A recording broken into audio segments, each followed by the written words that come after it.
빌립보서 2장 13절부터 14절 말씀. 너희 안에서 행하시는 이는 하나님이시니 자기의 기쁘신 뜻을 위하여 너희에게 소원을 두고 행하게 하시나니 모든 일을 원망과 시비가 없이 하라. 사도행전 1장 8절 말씀. 오직 성령이 너희에게 임하시면 너희가 권능을 받고 예루살렘과 온 유대와 사마리아와 땅끝까지 이르러 내 증인이 되리라 하시니라. 마태복음 6장 33절부터 34절 말씀. 그런즉 너희는 먼저 그의 나라와 그의 의를 구하라. 그리하면 이 모든 것을 너희에게 더하시리라. 그러므로 내일 일을 위하여 염려하지 말라. 내일 일은 내일이 염려할 것이요 한날의 괴로움은 그날로 족하니라. 자, 이제 2023년 신년 특별 새벽 기도회가 거의 마무리 단계에 들어가고 있습니다. 이제 마지막 두 번의 중요한 테마의 설교가 남았는데 오늘은 부르심에 대한 이야기고 내일은 축복을 주시는 이유, 축복을 회복해야 되는 이유에 대해서 여러분에게 설명을 해드리려고 합니다. 오늘은 부르심에 대한 회복의 이야기입니다. 오늘 빌립보서 2장 13절과 14절 그리고 사도행전 1장 8절 그리고 마태복음 6장 33절과 34절을 읽었습니다. 자, 하나님은 혹은 하나님의 뜻은 우리를 통해서 복음이 온 세상에 전파되는 것입니다. 그래서 적어도 이 세상에 살고 있는 생명을 가진 하나님의 형상대로 지원받은 모든 인간들, 죄로 인해서 타락하고 심판받을 수밖에 없는 사람들이 복음의 소식을 듣고 구원을 받는 것입니다. 구원받을 뿐만 아니라 그들이 하나님의 뜻을 깨달아서 그리스도를 따르는 제자가 되어서 또 다른 사람을 그리스도로 인도하는 사역자의 삶을 살아가는 것. 이것이 바로 하나님의 아주 기뻐하시는 뜻입니다. 그 사실을 위해서 하나님은 우리 마음속에 부름받은 우리의 심령 속에 혹은 구원받은 하나님의 백성들의 심령 속에 주님의 정인으로 살고자 하는 소원을 주십니다.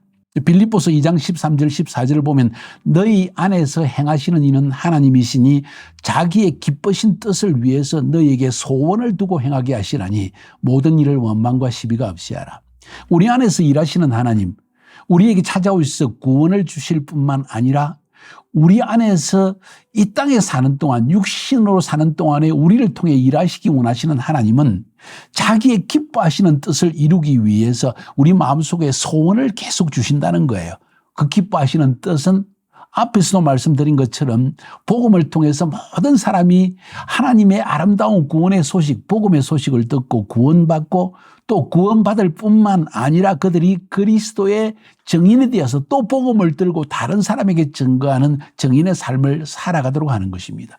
이 일을 위해서 하나님은 구원받은 우리들 속에 하나님께서 기뻐하시는 그 뜻을 이루기 위해서 부르심이라는 소원을 주십니다. 나는 주를 위해서 이 일을 하고 싶다. 나 같은 죄인을 주님이 용서해 주시고 나를 구원해 주신 것이 너무나 감격스러워서 나는 이제 주를 위해서 이렇게 살기를 원합니다 하는 소원을 주신다는 거예요. 뿐만 아니라 우리가 정인되게 하기 위한 것이 아버지의 뜻이라는 것을 성경을 통해서 깊이 깨닫게 해주십니다. 사도행전 1장 8절이 그 말씀을 우리에게 주고 있죠. 오직 성령이 너희에게 임하시면 너희가 권능을 받고 예루살렘과 온 유대와 사마리아와 땅끝까지 이르러 내 증인이 되리라 하시니라.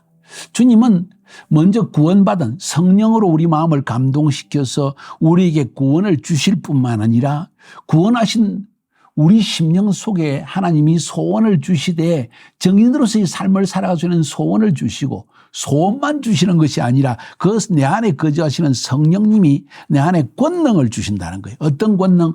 증인되는 권능, 복음의 증인되는 권능을 주신다는 것이죠. 그래서 예루살렘뿐만 아니라 내가 사는 내 가정과 직장뿐만 아니라 온 유대, 내 근처 이웃에 사는 직장 사람, 학교 동료들 이런 지역까지 사마리아, 내가 정말 가기 싫은 지역에까지 가게 하시고 땅끝까지 복음을 전가하는 정인으로의 삶을 살도록 우리를 부르시고 이 사명을 주신다는 거예요. 그래서 예수 믿는 성도들에게 있어서 이것을 깨닫는 것은 굉장히 중요합니다. 하나님의 뜻은 구원받은 하나님의 백성을 통해서 이 천국 복음이 모든 사람에게 전파되는 것이다. 그 일을 위해서 하나님은 시대마다 사람들을 부르시고 사용하신다는 거예요. 자, 여기서 우리가 분명히 알아야 될 한 가지 중요한 사실이 있습니다. 그것은 무엇인가 하니 시대적 부르심이라는 것이 있고 개인적 부르심이 있다는 것입니다. 뭔 이야기인가? 성경에 그런 이야기는 적혀 있지 않지만은 성경을 연구해 보면 각 시대마다 하나님이 역사 속에서 행하시는 일이 있습니다. 그 일을 위해 사람을 부르십니다. 우리는 그것을 시대적 부르심이라고 이야기합니다. 복음 증거하는 것 분명히 하나님께서 모든 시대를 통해서 모든 하나님의 백성에게 주신 부르심입니다. 그런데 각 시대마다 주시는 부르심이 있다는 거예요. 어느 시대에는 아시아 지역에 복음을 전가하게 하시고 어느 시대에는 아프리카 지역에 복음을 전가하게 하시고 어떤 때는 아랍 민족에 복음을 전가하게 하시고 어떤 때는 구소련 지역에 복음을 전가하게 하시고 어떤 때는 중앙아시아의 이 모슬렘권 투르크족에게 복음을 전가하게 하시고 그 시대마다 부르심이 있다는 것입니다. 이해가 되어지죠. 이건요 성경에 기록되지 않았지만은 하나님은 그 시대마다 부르심이 있다는 거예요.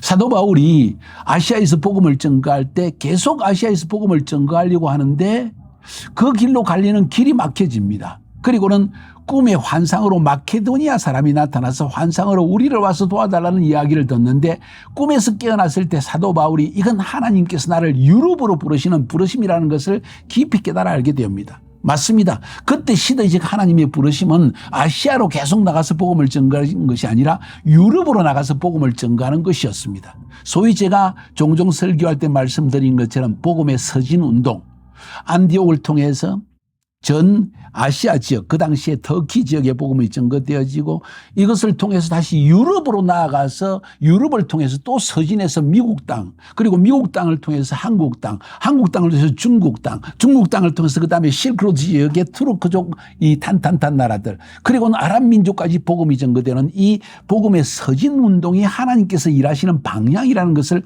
시대적인 하나님의 운행하시는 구원의 방향이라는 걸 우리가 배웠다는 것입니다. 자, 그렇게 볼 때 각 시대마다 하나님이 주시는 부르심이 있다는 것이죠. 교회는 이 시대적 부르심을 분명히 깨달아 알아야 됩니다. 자, 거기에 대해서 조금 말씀을 드릴 것이고 이 시대적 부르심의 일을 성취하기 위해서 또 하나님이 하시는 일이 개인을 불러들여서 그 시대마다 하나님이 하시고자 하는 일에 우리를 사용해 주신다는 거예요. 굉장히 중요한 이야기 아닙니까? 자, 이렇게 부르심을 따라 하나님을 향하여 살아가게 되면 부르심을 받은 사람들은 그 삶에 대해서 개인적인 먹고 입고 사는 문제에 대해서 근심할 필요가 없고 그 부르심을 받은 사람의 자녀, 그 가정조차도 하나님 앞에 근심할 필요가 없다는 거예요. 그래서 마태복음 6장 33절 34절을 보면 그런즉 너희는 먼저 그의 나라와 그의 의를 구하라. 부르심을 따라 살아가라. 그리하면 이 모든 것을 너희에게 더하시리라. 그러므로 내일 일을 위하여 염려하지 말라. 너희들이 염려하는 것은 전부 내일 일이다. 뭘 먹을까? 뭘 입을까? 어떻게 살까? 앞으로 내 자녀들은 어떻게 살까? 모두 내일 일을 염려하는 것인데 내일 일은 내일 염려할 것이요. 한날의 괴로움은 그날의 족하니라. 그날에 해야 할 일, 하나님이 우리에게 복음의 증거의 일을 맡기셨다면 증인으로서의 삶을 사는 그 하나만 해도 우리에게는 힘이 부족하고 지혜가 부족할 지경이라는 것이죠. 무슨 이야기인지 알겠시죠? 그러므로 부르심을 받은 자는 삶에 얽매일 필요가 없습니다. 심지어 하나님 예수님께서 그의 제자들을 부르실 때 어떤 사람이 와서 내 아버지가 돌아가셨습니다. 장사를 지내고 예수님을 따를게요. 죽은 사람을 장사 지내게 내버려두고 너는 나를 따르라. 뭔 이야기입니까? 지금 너가 해야 할 그 일에 포커스를 맞추라는 것이지요. 이해가 되어지십니까? 굉장히 중요한 이야기입니다. 먼저 우리가 하나님의 나라와 의를 구하면 우선순위를 따라 살아가면 하나님께서 우리의 삶에 필요한 것은 다 채워주신다는 이야기입니다. 여러분, 이 믿음이 굉장히 중요합니다. 하나님의 사역자는 이 기본적인 믿음을 먼저 가지고 있지 않으면 자꾸 흔들리게 되어 있습니다. 상황이 흔들립니다. 먹고 사는 문제 때문에 흔들립니다. 결혼은 어떻게 할까 흔들립니다. 하나님이 그때 필요한 사람을 주신다는 걸 여러분 믿지 않습니까? 저는 그것을 너무 잘 알고 있습니다. 내가 부르심을 받았을 때 저희 사랑하는 아내 기도하는 여자를 저에게 주셨다는 거예요. 우리 박서구 선교사님 기도하는 그리고 지혜로운 아내를 또 주셨다는 거예요.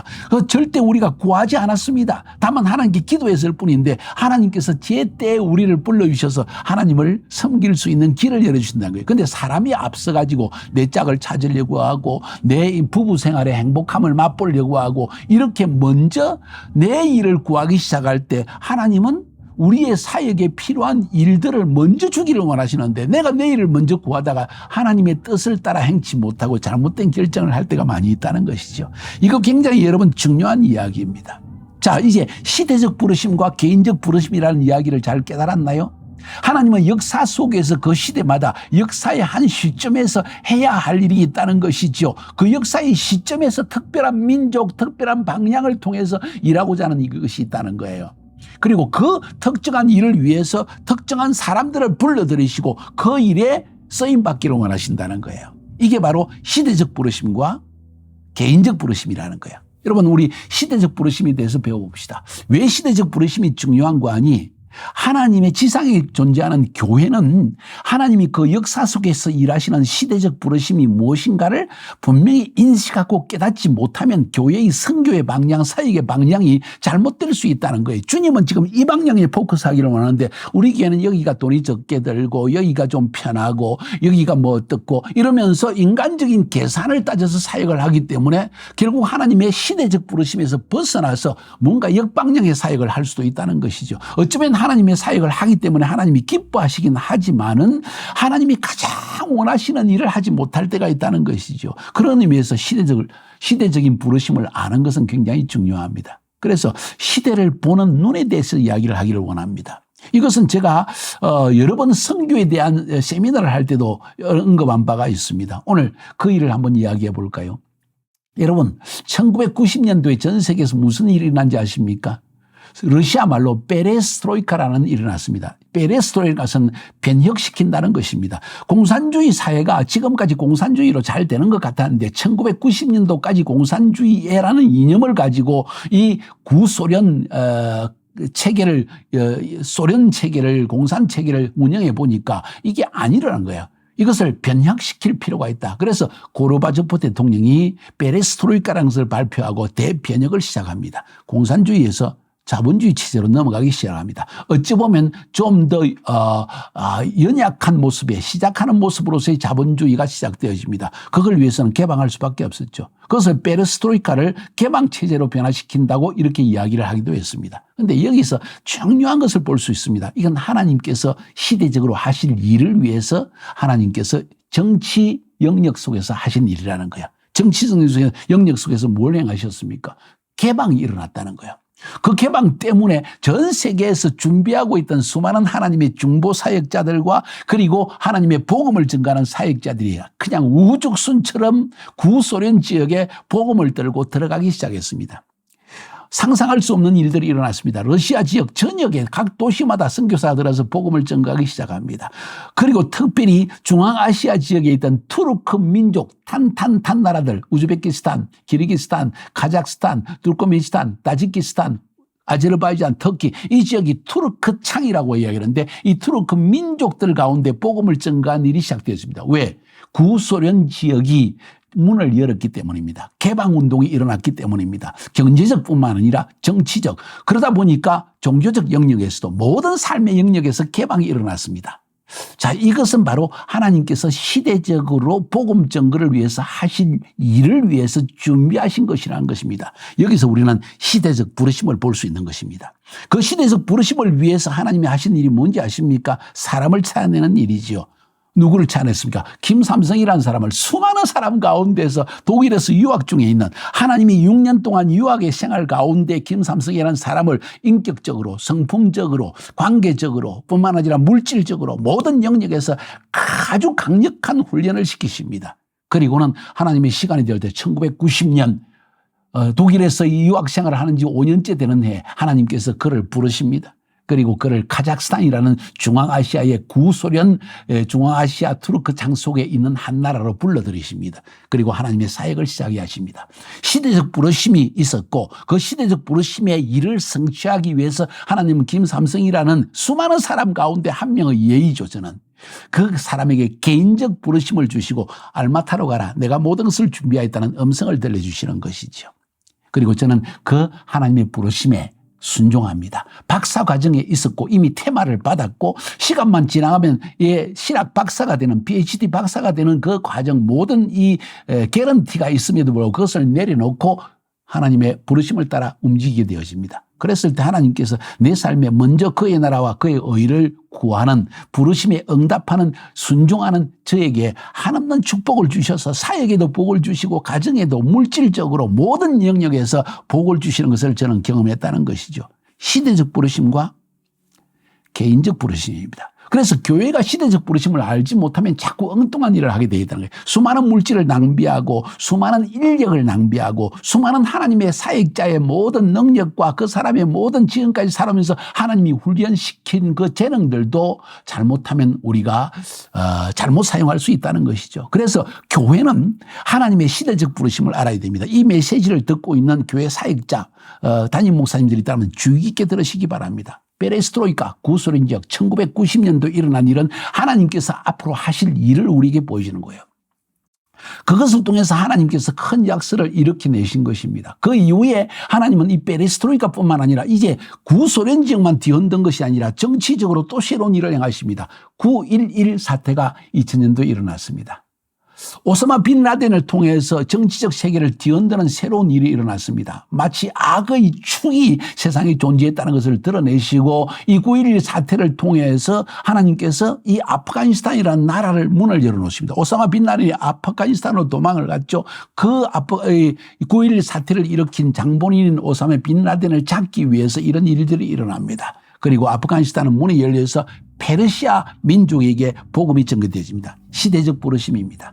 그래서 열려져 있던 페르시아 창, 페르시안 윈도우, 페르시아 창을 위해서 준비하고 있던 수많은 하나님의 사역자들을 또 일으켜서 그들을 그곳으로 보내주십니다. 제가 2003년도인가 이 부르심을 받고 저희 아들과 함께 페르시아의 아프가니스탄의 수도 카불에 가서 G12 세미나와 알파 세미나를 인도한 적이 있습니다. 얼마나 많은 사역자들이 그곳에 와서 사역하는 게 하는 모습을 보고 저는 깜짝 놀랐습니다. 시대적 부르심에 응답한 개인적 부르심을 받은 사람들이 몰려든 것이죠. 지금 그 이야기를 하고 있는 것입니다.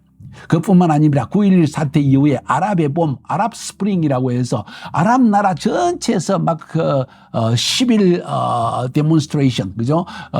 민중 봉기가 일어나기 시작합니다. 독재에 대항하는 봉기가 일어납니다. 그 이후에 시리아 내전이 일어납니다. 이렇게 해서 아랍 지역을 막 뒤흔드는 그들의 정신세계를 뒤흔드는 과연 이슬람 세계는 옳은 것인가? 하나님께서 세우신 것이 맞는가? 이것은 하나님의 축복의 종교가 맞는가? 막 이런 게 대한 이런 그 회의가 일어나게 만듭니다. 그래서 아랍 민족들 가운데 큰 변화가 일어나고 특별히 시리아 내전을 통해서 그리고 이라크 전쟁을 통해서 수많은 난민이 전 세계에 일어납니다. 수백만 명의 난민이 지금 터키 지역으로 요르단 지역으로 그리고 유럽 지역으로 뿐만 아니라 호주, 미국 지역으로 다 흩어져 나갑니다. 그때 누가 그들을 돕는 사람들이었습니까? 같은 아랍 민족들이 아니고 오히려 크리스찬들이었습니다. 이것을 통해서 복음을 전해받은 수많은 아랍 민족들이 복음을 영접하고 이제는 여러분 터키에 가보면요.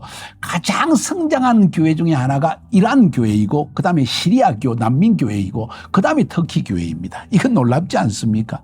지금 하나님의 시대적 부르심이 있었고 그 부르심을 위해서 하나님이 택한 수많은 하나님의 사역자들 혹은 미국에서 혹은 영국에서 혹은 유럽에서 혹은 한국에서 수많은 사역자들을 불러내시고 심지어 시리아 난민 가운데 예수 믿던 사람들 그리고 이란 난민들 가운데 예수 믿는 하나님의 사역자들이 이전에 부르심을 있었는데 이제 이 시대적 부르심에 개인적 부르심을 받고 하나님의 사역자들로 헌신하면서 이 터키 지역의 교회를 세워나가는 거예요. 뿐만 아니라 미국 지역과 전 세계 지역에서 이러한 아랍 민족들 가운데 페르시아 민족들 가운데 부흥의 역사가 일어나고 있다는 걸 아십니까? 시대적 부르심이기 때문입니다, 여러분.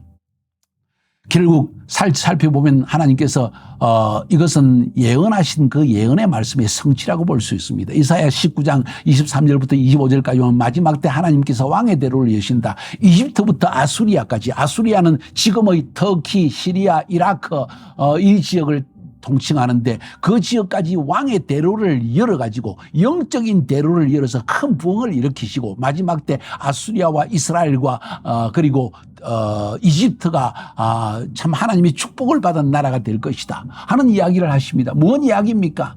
다시 말해서 아랍 민족들 가운데 부흥이 오는 시대적 부르심이 있다는 것이죠. 뿐만 아니라 이스라엘을 언급하면서 마지막 때 이스라엘이 다시 부흥할 것을 또 하나님은 말씀하고 있습니다.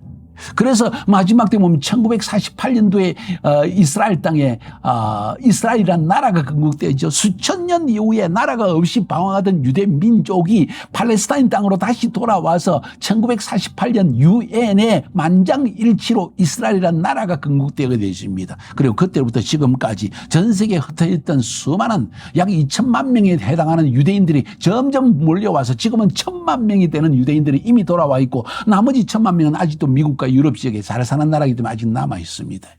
지금 하나님의 예언이 성취되는 시즌이라는 거예요. 사람은 시대적 부르심을 아십니까? 그래서 한국 땅과 전 세계 지금도 수많은 크리스찬들 가운데 유대인의 회복 운동을 위해서 유대인과 이방인이 한몸 되는 원 뉴맨 사역을 위해서 헌신하는 이런 그룹들도 일어나는 것을 볼 때 이거는 시대적 부르심이 있다는 것이고 이 시대적 부르심을 위해서 하나님은 한 심령을 불러주신다는 것입니다. 한 가지만 더 할까요? 러시아와 우크라이나 전쟁이 일어나고 있습니다. 이것을 여러분은 어떻게 보는지 잘 알지 못합니다. 그러나 저는 에스겔서 37장 38장을 통해서 살펴볼 때 말세에 일어날 큰 전쟁, 하나님께서 마지막 세상을 심판하기 전에 일어날 큰 전쟁의 징조를 그 안에서 보고 있다는 것이죠. 나라와 나라와 민족이 대적가에 싸움하는 이 일이 지금 이미 일어나고 있고 이것은 또 시대적 부르심입니다. 시대적 부르심, 어떤 시대적 부르심입니까? 마지막 때이다는 거죠. 마지막 때적인 부르심을 주십니다. 마지막 때 뭘 해야 될까요? 모든 민족의 복음을 활발하게 전거해야 된다. 그리하여 모든 민족의 복음이 전거되면 끝이 오리라고 한 마태복음 24장의 말씀이 지금 성취되는 중간에 지금 있다는 것을 여러분이 알 필요가 있다는 거예요. 잘 들으세요. 시대적 부르심에 대해서 구소련의 붕괴, 9.11 사태와 아랍의 부흥, 페르시아의 부흥, 알리아 운동을 통한 이스라엘의 부흥, 그리고 러시아 우크라이나 전쟁을 통한 말세의 징조에 대한 이야기를 들려드렸습니다. 이건 시대적 부르심이라는 걸 여러분이 기억하셔야만 합니다. 이걸 알지 못하면 교회는 엉뚱한 사역, 그리고 성도는 자기의 먹고 사는 것에 집중해가지고 먼저 그의 나라와 그의 의를 저버린 채 사실은 나를 위해 살고 있는 거예요. 사실은 교회 사역을 하고 있지만 조금 부업으로 하는 것과 똑같은 것입니다. 이게 아니라는 것이죠. 여러분은 우리 교회가 여러분 개인이 이 시대적 부르심을 깨닫고 있습니까? 인식하고 있습니까? 매우 중요한 이야기입니다. 제가 정말 오늘 흥분하고 있습니다. 왜? 이것이 저에게 너무나 분명하게 깨달아지기 때문입니다. 이제 개인적 부르심이 무엇입니까? 이것은 개인적 사명입니다. 개인적 부르심은 어떤 것과 연관이 있습니까? 시대적인 하나님의 부르심과 연관이 있습니다. 하나님이 베레스트로이카의 때, 구소련의 붕괴의 때, 복음이 전거될 수 있는 문이 개방되어졌을 때, 구소련의 문이 열렸을 때 저를 부르신 거예요. 저는 개인적 부르심을 받은 것입니다. 9.11 사태와 아람의 복음을 통해서 아랍 지역에 복음이 전거될 필요가 있다는 걸 하나님께서 이 시대적 부르심을 저에게 깨닫게 해주실 때 실크로드 청년 페스티벌을 통해서 실크로드 지역에 복음을 증가하는 일을 감당하고 이제 더해서 하나님께서 이사야 19장을 통해서 왕의 대로 사역을 하라고 저와 우리 교회를 부르시고 저는 그 비전을 우리 교회 안에 던지는 것입니다. 그래서 그 부르심에 응답한 개인적 부르심을 받은 우리 사역자들이 우리 교회 안에서 카자흐스탄 교회 안에서 하나 둘 셋 넷 점점 일어나기 시작하는 것입니다. 이제 선교팀을 구성해서 터키와 아랍과 이스라엘까지 선교팀이 나가고 있다는 것이죠. 사랑하는 여러분, 이게 바로 개인적인 부르심이라는 거예요.